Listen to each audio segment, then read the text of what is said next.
혹시 이런 사람을 만나본 적 있으신가요? 한눈에 반해 영혼을 느꼈지만 끝내 가질 수 없었던 사람. 분명 처음 만났는데도 마치 천년은 안 것 같고 당신의 심장은 그를 향해 미친 듯이 뛰는데 그는 당신을 거들떠보지도 않던 그런 경험 말입니다. 당신은 이것이 사랑이라 생각했겠지만 사실 그것은 빚입니다. 오늘 저는 여러분에게 2500년간 감춰져 왔던 비밀 하나를 알려드리고자 합니다. 왜 어떤 사람은 당신이 그토록 사랑해도 가질 수 없도록 정해져 있는지, 왜 깊이 사랑할수록 더 고통스러운지, 그 해답은 불교의 가장 오래된 경전 속에 숨겨져 있습니다. 전생의 세 가지 인연을 통해 이 영상을 보게 된 분들은 절대 우연이 아닙니다. 화엄경에서는 만약 어떤 사람이 3세의 모든 부처를 알고자 한다면 마땅히 법계의 본성을 관찰해야 하니 모든 것은 오직 마음이 지어낸 것임을 알아야 한다고 했습니다. 당신이 오늘 이 영상을 클릭한 것은 바로 당신의 마음이 이 오래된 지혜를 간절히 부르고 있었기 때문입니다. 댓글에 원컨대 저는 하루빨리 집착을 간파하여 마음의 자유를 얻게 하소서라고 남겨 이 긍정적인 에너지를 더 많은 인연 있는 사람들에게 전해주세요. 많은 사람들이 사랑하지만 가질 수 없는 고통을 현대인의 아픔이라고 생각하지만 사실 그렇지 않습니다. 일찍이 부처님 시대에도 사람의 마음을 뒤흔드는 이야기가 있었습니다. 페르시아 왕의 아름다운 딸이었던 한 여인이 자신에게 아무런 감정이 없는 수행자를 사랑하게 되었습니다. 그녀는 그로 인해 식음을 전폐하고 심지어 스스로 목숨을 끊으려고까지 했습니다. 부처님께서는 그녀가 이토록 고통스러워하는 것을 보시고 한 가지 비밀을 알려주셨습니다. 그것은 사랑이 아니라 전생의 빚 관계가 현생에 나타난 것이라고 말입니다. 오늘 저는 여러분을 위해 이 비밀의 전모를 밝혀드리겠습니다. 당신은 전생의 세 가지 인연이 무엇인지, 왜 가장 깊은 인연이 종종 가장 큰 집착을 가져오는지, 그리고 더 중요하게는 어떻게 이러한 집착에서 벗어나 진정한 내면의 자유를 얻을 수 있는지 알게 될 것입니다. 만약 당신이 사랑하지만 가질 수 없는 고통을 겪고 있다면, 왜 어떤 사람을 잊을 수 없는지 알고 싶다면 부디 인내심을 갖고 끝까지 들어주십시오. 왜냐하면 지금부터 제가 할 이야기는 사랑과 인연에 대한 당신의 인식을 완전히 뒤엎을 것이기 때문입니다. 준비되셨나요? 이제 시간 속에 묻혀있던 진실 속으로 함께 들어가 보겠습니다. 전생의 세 가지 인연이란 무엇일까요? 이 개념은 불교의 가장 심오한 업력 학설에서 비롯되었지만 현대인들에게 심각하게 오해받고 있습니다. 대부분의 사람들은 인연을 그저 아름다운 만남이라고 생각하지만 사실 그것은 표면에 불과합니다. 진정한 인연이란 일종의 에너지 얽힘이며 전생에 마무리 짓지 못한 업력관계가 현생에서 재현되는 것입니다. 그리고 이러한 얽힘은 세 가지 층으로 나뉩니다. 첫 번째는 선한 인연입니다. 이것은 가장 온화한 인연입니다. 전생에 서로 도왔던 사이라 현생에서 만나면 자연스러운 호감을 느끼게 됩니다. 함께 지내는 것이 편안하고 별다른 갈등이 없습니다. 이런 인연은 사람을 편안하게 하지만 그만큼 쉽게 간과되기도 합니다. 두 번째는 악한 인연입니다. 전생의 증오, 상처, 배신이 현생에서 다양한 형태로 다시 나타납니다. 여러분은 만나자마자 까닭없이 서로를 미워하거나 혹은 사랑하면서도 늘 서로에게 상처를 주게 될 수 있습니다. 이런 인연은 충돌로 가득 차 있지만 그만큼 인식하기는 쉽습니다. 세 번째는 무기연입니다. 이것이 가장 위험한 종류입니다. 전생의 여러분 사이에는 매우 깊은 감정적 교류가 있었지만 그 감정은 순수한 사랑도 순수한 증오도 아닌 복잡한 집착이었습니다. 이 집착은 너무나 강렬해서 생사의 윤회를 뛰어넘어 이어진 것입니다. 왜 무기연이 가장 위험한지 아시나요? 그것이 당신에게 착각을 불러일으키기 때문입니다.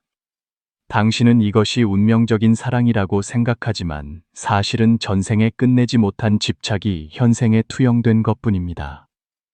당신이 깊이 사랑할수록 이 업력의 얽힘을 더욱 깊게 만드는 것입니다. 저는 예전에 한 여성을 만난 적이 있습니다. 그녀는 저에게 말했습니다. 그 남자를 처음 봤을 때 아주 강렬한 느낌이 들었다고요. 이 사람을 아주 오랫동안 기다려왔다는 느낌. 그녀는 그를 위해 모든 것을 포기했지만 그 남자는 시종일관 애매한 태도를 보였습니다. 그녀는 너무나 고통스러워하며 제게 왜 이러는 거냐고 물었습니다. 저는 그녀에게 말했습니다. 이것은 사랑이 아니라 빚이라고요. 아마도 전생에 그녀는 그의 아내였지만 결정적인 순간에 그를 배신했을 수도 있고 그가 그녀의 연인이었지만 이익을 위해 그녀를 버렸을 수도 있습니다. 혹은 그들이 스승과 제자 사이였지만 질투 때문에 원수가 되었을 수도 있습니다. 어떤 경우든 그들의 아뢰야식에 깊은 낙인을 남긴 것입니다. 아뢰야식이란 무엇일까요? 이는 불교 유식학에서 가장 중요한 개념 중 하나입니다. 간단히 말해 그것은 거대한 창고와 같아서 당신의 모든 전생의 기억, 감정, 그리고 업의 씨앗을 저장하고 있습니다. 이 씨앗들이 적절한 조건에서 싹을 틔울 때 현생의 다양한 감정과 경험이 생겨나는 것입니다. 왜 사랑하지만 가질 수 없는 고통이 그토록 강렬할까요?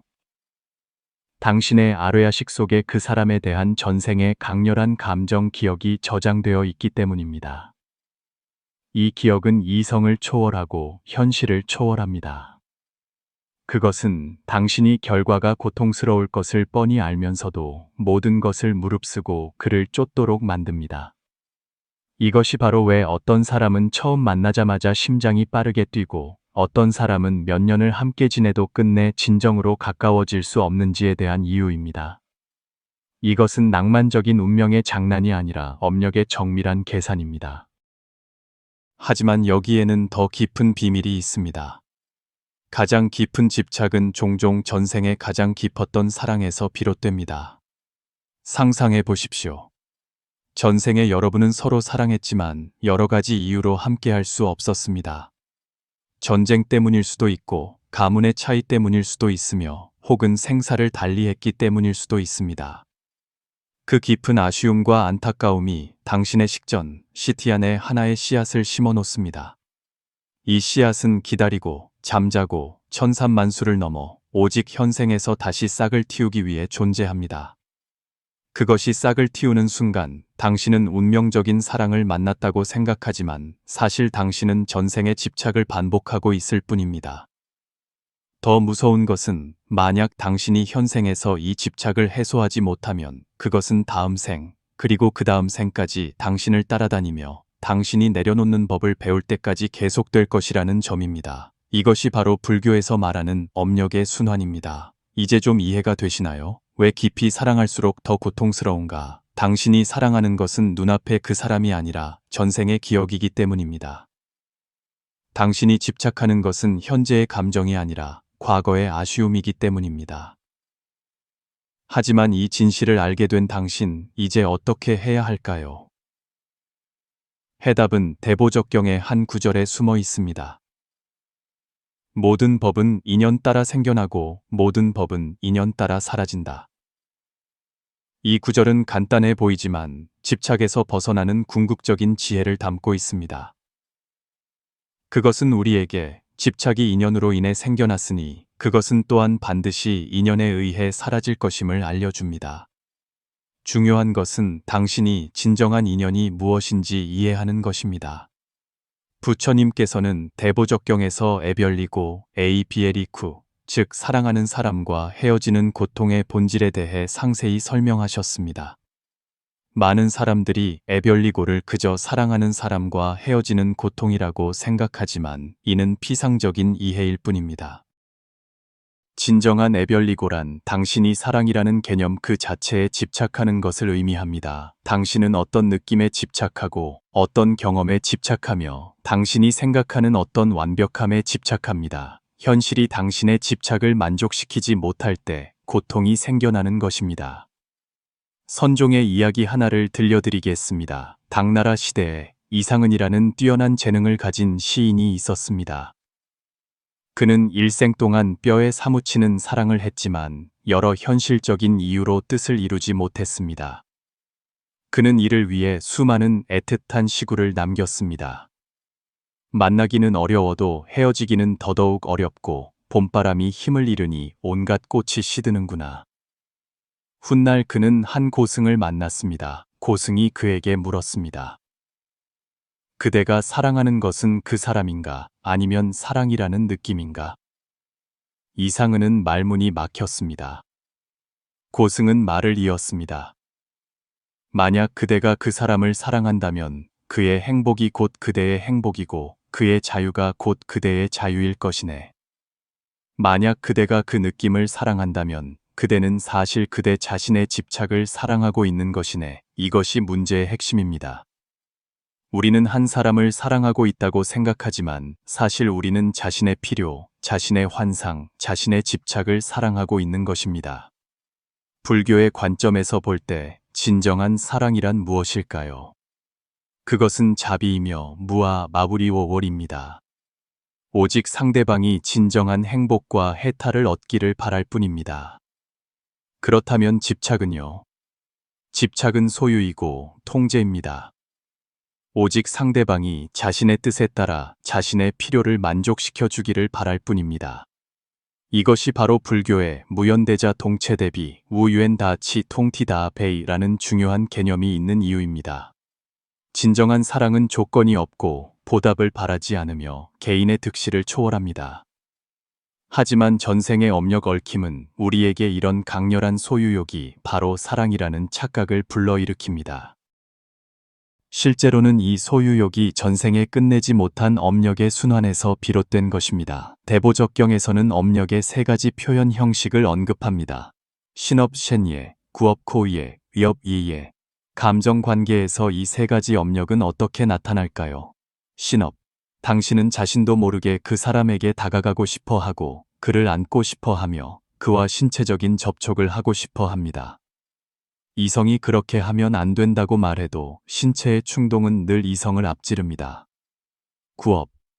당신은 끊임없이 그에게 말을 걸고 싶어 하고 당신의 감정을 표현하고 싶어 하며 그의 반응을 얻고 싶어 합니다.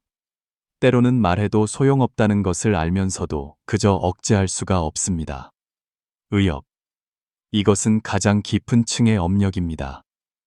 당신의 생각은 끊임없이 그를 중심으로 맴돕니다. 낮에는 생각하고 밤에는 꿈을 꾸며 무엇을 하든 그가 떠오릅니다. 이러한 그리움은 정상적인 범위를 넘어 일종의 강박적인 집착으로 변합니다.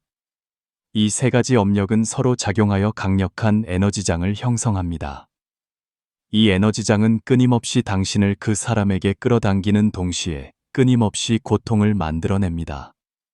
왜 고통을 만들어낼까요? 당신이 기대하는 반응과 현실의 상황 사이에는 늘 격차가 있기 때문입니다. 당신은 그도 당신처럼 깊이 사랑해 주기를 기대하지만 그는 어쩌면 당신을 그저 평범한 친구로 생각할 수도 있습니다. 당신은 그가 당신의 헌신을 이해해 주기를 기대하지만 그는 전혀 느끼지 못할 수도 있습니다. 당신은 그가 변하기를 기대하지만 그는 결코 당신의 기대대로 변하지 않을 것입니다. 이러한 기대와 현실의 격차가 바로 불교에서 말하는 구부듣고 키우부대쿠, 즉 구하지만 얻지 못하는 고통입니다. 하지만 여기에는 더 깊은 층이 있습니다. 왜 당신은 이런 기대를 갖게 될까요? 답은 여전히 전생의 업력 얽힘으로 돌아갑니다. 전생의 기억이 당신의 아뢰야식 속에 하나의 패턴을 형성했고 이 패턴은 당신이 현생에서 전생의 행동 패턴을 반복하도록 만듭니다. 만약 전생에 여러분이 사랑했지만 헤어졌다면 현생에서는 그 아쉬움을 메우기 위해 필사적으로 노력하게 될 것입니다. 만약 전생에 당신이 그에게 무언가 빚진 것이 있다면 현생에서는 강렬한 죄책감을 느끼며 그것을 갚으려고 할 것입니다. 하지만 문제는 현생의 그는 더 이상 전생의 그가 아니고 현생의 당신 또한 전생의 당신이 아니라는 것입니다. 당신은 현생의 방식으로 전생의 문제를 해결하려 하는데 이것 자체가 이미 어긋난 것입니다. 화엄경에 이런 구절이 있습니다.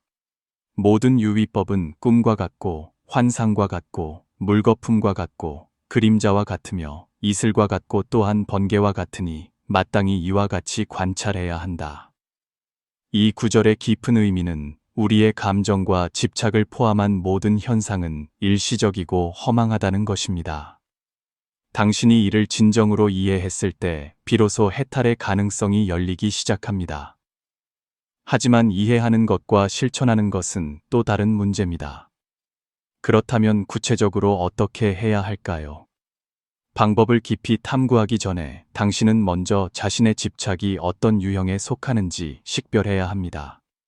왜냐하면 다른 유형의 집착은 다른 해소 방식을 필요로 하기 때문입니다. 저의 다년간의 연구와 실천에 따르면 전생 업력이 현생에서 집착으로 나타나는 데에는 주로 세 가지 패턴이 있습니다. 첫 번째, 보상형 집착입니다. 이 집착의 특징은 당신이 늘 상대방을 위해 헌신하고 싶어 하고 그를 돌보고 싶어 하며 당신이 줄 수 있는 모든 것을 주고 싶어 한다는 것입니다. 그가 필요로 하지 않더라도, 그가 명확히 거절하더라도 당신은 주는 것을 멈출 수가 없습니다. 이러한 집착의 전생의 뿌리는 대개 당신이 과거에 그에게 무언가 빚졌거나 그가 가장 필요로 할 때 돕지 못해 깊은 죄책감을 남긴 경우입니다.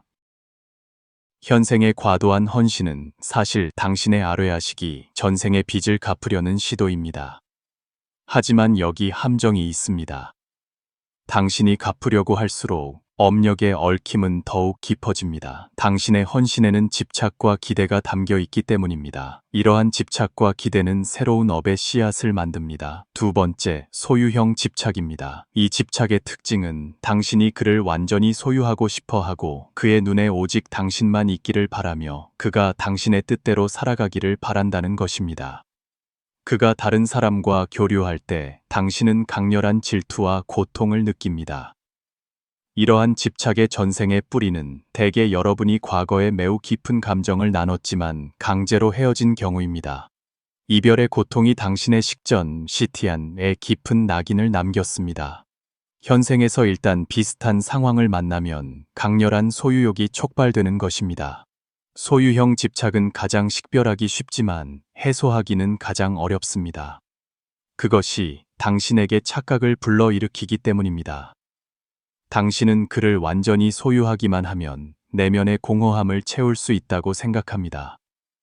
하지만 실제로는 진정한 공허함은 당신이 전생에 잃어버린 것에 대한 집착에서 비롯된 것입니다. 세 번째, 구원형 집착입니다. 이 집착의 특징은 당신이 늘 그를 변화시키고 싶어 하고 그가 더 나은 사람이 되도록 돕고 싶어 하며 그를 공영에서 구해주고 싶어 한다는 것입니다. 당신은 자신의 가치감을 그의 변화에 기반을 둡니다. 만약 그가 당신이 기대하는 방향으로 변하지 않으면 당신은 좌절과 고통을 느낍니다.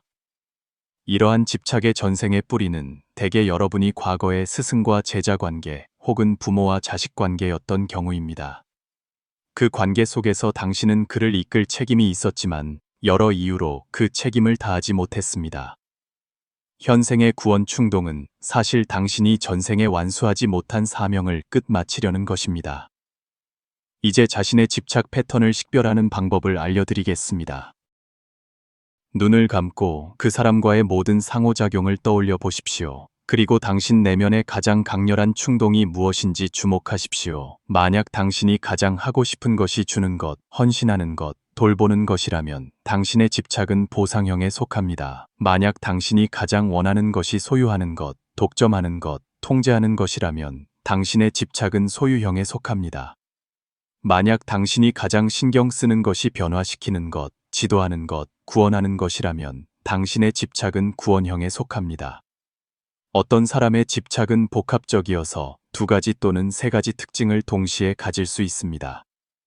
이는 여러분의 전생 관계가 더욱 복잡했으며 여러 번의 윤회를 거치며 얽혔을 가능성을 의미합니다. 하지만 어떤 유형이든 공통적인 특징이 하나 있습니다. 바로 당신이 자신의 가치감과 행복감을 다른 한 사람에게 의탁하고 있다는 것입니다. 이것이 불교에서 말하는 아집 러브르오지과 법집 에파치의 표현입니다. 아집이란 무엇일까요? 바로 자아에 대한 집착입니다. 당신은 헌신, 소유, 구원과 같은 어떤 방식을 통해서만 자신의 가치를 증명할 수 있다고 생각합니다. 법집이란 무엇일까요? 바로 방법에 대한 집착입니다. 당신은 오직 특정한 방식, 즉 그 사람과 함께 있고 그의 사랑을 얻고 그의 인생을 바꿔야만 행복을 얻을 수 있다고 생각합니다. 이 두 가지 집착은 서로 작용하여 강력한 업력의 순환을 형성합니다. 당신은 집착할수록 더 고통스럽고 고통스러울수록 더 집착하게 됩니다. 그렇다면 이 순환을 어떻게 끊을 수 있을까요? 해답은 바로 당신의 관찰력에 있습니다. 당신이 자신의 집착 패턴을 관찰하기 시작하고 당신 내면의 진정한 동기를 명확히 보기 시작할 때 변화는 이미 시작된 것입니다. 왜냐하면 알아차림 그 자체가 바로 힘이기 때문입니다. 그것은 당신을 무의식적인 행동 패턴에서 벗어나게 하고 다른 선택을 할 기회를 줍니다. 이제 제가 여러분에게 3단계 전환법을 가르쳐 드리겠습니다. 이는 제가 금강경과 반야심경의 지혜에서 요약해낸 실용적인 방법입니다. 수많은 사람들이 이 방법을 통해 오랜 집착을 성공적으로 해소했습니다. 첫 번째 단계, 관조법입니다. 그 사람이 생각날 때마다 그 생각을 서둘러 밀어내지도 그 속에 빠져들지도 마십시오. 대신 마치 방관자처럼 조용히 자신의 생각과 감정을 관찰하며 스스로에게 3가지 질문을 던져보십시오. 나는 지금 무엇을 생각하고 있는가? 나는 지금 무엇을 느끼고 있는가? 이 생각과 감정은 진짜인가? 아니면 나의 투사인가? 기억하십시오. 관찰할 때는 판단하거나 바꾸려 하지 말고 그저 순수하게 바라보기만 하십시오. 반야심경에서는 관자재 보살이 깊은 반야바라밀다를 행할 때 오온이 모두 공한 것을 비추어 보았다고 했습니다. 관조의 힘은 당신이 진정으로 명확히 보았을 때 집착이 자연스럽게 느슨해진다는 데 있습니다. 두 번째 단계, 회양법입니다. 당신의 집착 유형을 확인한 후에는 회양을 연습하기 시작하십시오. 회양이란 무엇일까요? 바로 그 사람에 대한 집착의 에너지를 모든 중생을 위한 축복으로 전환하는 것입니다. 당신이 보상형 집착이라면 이렇게 기원하십시오. 원컨대 그가 진정한 행복을 얻게 하시고 모든 중생이 진정한 행복을 얻게 하소서. 당신이 소유형 집착이라면 이렇게 기원하십시오. 원컨대 그가 진정한 자유를 얻게 하시고 모든 중생이 진정한 자유를 얻게 하소서. 당신이 구원형 집착이라면 이렇게 기원하십시오. 원컨대 그가 자신의 인연에 따라 성장하게 하시고 모든 중생이 자신의 인연에 따라 해탈을 얻게 하소서. 매일 최소 한 번씩 회양을 실천하면 한 사람에게 향했던 강렬한 감정이 모든 생명에 대한 자비심으로 변하기 시작하는 것을 발견하게 될 것입니다. 세 번째 단계, 전념법입니다. 이것이 가장 중요한 단계입니다. 집착의 생각이 다시 떠오를 때 즉시 이 전환 문구로 대응하십시오. 내가 지금 생각하는 것은 그가 아니라 전생 기억에 대한 나의 집착이다. 내가 지금 느끼는 것은 사랑이 아니라 어떤 경험에 대한 나의 갈망이다. 내가 지금 내려놓아야 할 것은 이 사람이 아니라 통제와 소유에 대한 나의 집착이다. 이 전환 문구의 힘은 당신이 문제의 진실을 명확히 볼 수 있도록 돕는다는 데 있습니다. 당신 고통의 근원은 그 사람이 아니라 당신 자신에 집착하는 마음입니다. 일상 수행의 3가지 중요한 당부. 첫째, 나는 그를 위해 나 자신을 바꾼다는 오해를 피하십시오. 진정한 변화는 당신 자신의 성장과 해탈을 위한 것이지 누군가를 기쁘게 하기 위한 것이 아닙니다. 둘째, 외부 환경을 통제함으로써 내면의 평화를 얻으려 하지 마십시오. 내면의 평화는 오직 내관과 내려놓음을 통해서만 얻을 수 있습니다. 셋째, 금강경의 가르침을 기억하십시오. 무릇 형상이 있는 것은 모두 허망하다.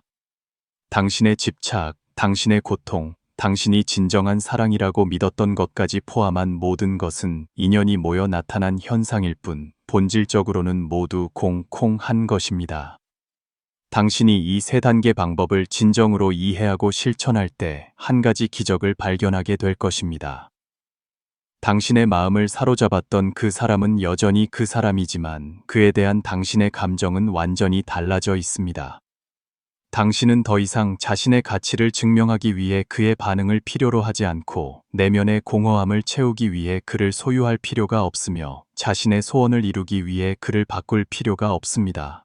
여기까지 오셨다면 당신은 깊은 진실 하나를 깨달았을 것입니다. 사랑하지만 가질 수 없는 것은 결코 그 사람에 대한 것이 아니라 바로 당신 자신에 대한 것, 즉 전생의 3가지 인연 중 가장 깊었던 한 획에 대한 것입니다. 그것이 현생의 집착으로 쓰인 이유는 당신이 고통을 반복하게 하려는 것이 아니라 당신이 내려놓는 법을 배우게 하기 위함입니다. 집착이 일어날 때마다 그것은 당신의 영혼이 당신에게 보내는 초대장입니다. 이제 전생의 한계를 뛰어넘어 진정한 자유를 얻을 시간이라고 말입니다. 부처님께서는 모든 유정에게는 불성이 있다고 하셨습니다. 이는 당신이 지금 아무리 고통스럽고 당신의 집착이 아무리 깊더라도 당신에게는 해탈할 가능성이 있다는 것을 의미합니다. 중요한 것은 당신이 고통스러운 그 이야기를 내려놓을 의지가 있는지, 본래의 청정한 자성으로 돌아갈 의지가 있는지에 달려 있습니다. 진정한 사랑이란 무엇일까요? 상대방의 불성을 보고 그가 자신의 인연에 따라 성장하기를 축복하는 것이지, 그를 당신이 필요로 하는 모습으로 만들려고 애쓰는 것이 아닙니다. 진정한 사랑은 자유롭고 조건이 없으며 보답을 바라지 않습니다. 당신이 이런 사랑을 배우게 되면 더 이상 사랑하지만 가질 수 없는 고통은 없을 것입니다. 당신의 사랑에는 이미 얻고 얻지 못함의 분별이 사라졌기 때문입니다. 오늘 나눈 이 지혜는 당신을 냉담하게 만들려는 것이 아니라 더 자비롭게 만들려는 것입니다. 사랑을 포기하라는 것이 아니라 진정한 사랑을 배우게 하려는 것입니다. 이 영상이 당신에게 도움이 되었다면 사랑 속에서 길을 잃은 친구들에게 공유해 주십시오. 댓글을 통해 당신이 이런 집착을 겪은 적이 있는지, 오늘 배운 방법을 어떻게 활용할 계획인지 알려주세요. 기억하십시오. 이 영상을 보게 된 모든 사람은 결코 우연이 아닙니다. 당신의 영혼은 깨어남을 부르고 있으며 그 깨어남의 첫걸음은 바로 자기 내면의 진실을 명확히 보는 것입니다. 원컨대 당신이 하루빨리 집착에서 벗어나 마음의 진정한 자유를 얻기를 바랍니다. 자, 이제 내려놓을 준비가 되셨나요?